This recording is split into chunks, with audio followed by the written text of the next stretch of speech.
দ্বারকার অধিপতি হওয়ার বহু আগেই শ্রীকৃষ্ণ ও বলরাম ছিলেন গুরুকুলবাসী শিষ্য। অবন্তী নগরে মহর্ষি সন্দীপনী মুনির আশ্রমে তারা বিদ্যা শিক্ষা গ্রহণ করেন। আশ্চর্যের বিষয়, মাত্র অল্প সময়েই তারা বেদ, উপনিষদ, ধনুর্বিদ্যা, নীতিশাস্ত্র সমস্ত জ্ঞান সম্পূর্ণ আয়ত্ত করে নেন। শিক্ষা সমাপ্ত হলে দুই ভ্রাতা বিনীতভাবে গুরুর চরণে প্রণাম করে বললেন, গুরুদেব, আপনার গুরুদক্ষিণা কি? সন্দীপনী মুনি কিছুই চাইতে চাননি, কিন্তু শিষ্যদের অটল অনুরোধে তিনি তার জীবনের গভীরতম বেদনার কথা প্রকাশ করলেন। সমুদ্রে স্নান করতে গিয়ে তার একমাত্র পুত্র অকালেই মৃত্যুবরণ করেছিল। গুরুদক্ষিণা পূরণের সংকল্পে শ্রীকৃষ্ণ ও বলরাম প্রথমে সমুদ্রতটে যান। সেখানে তারা জানতে পারেন পাঞ্চজন্যে নামক এক অসুর শঙ্খরূপে বাস করে সেই বালককে গ্রাস করেছিল।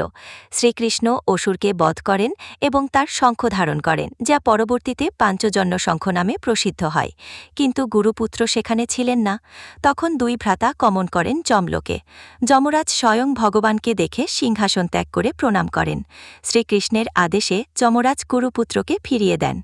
জীবিত পুত্রকে ফিরে পেয়ে সন্দীপনী মুনি ও গুরুমাতা আনন্দে অশ্রুসজল হয়ে ওঠেন। এইভাবেই ভগবান প্রমাণ করেন গুরুর ঋণ মৃত্যুর থেকেও বড়। এই রকম ভক্তিমূলক ভিডিও পেতে চ্যানেলটিকে সাবস্ক্রাইব করে কমেন্টে লিখুন, জয় শ্রীকৃষ্ণ।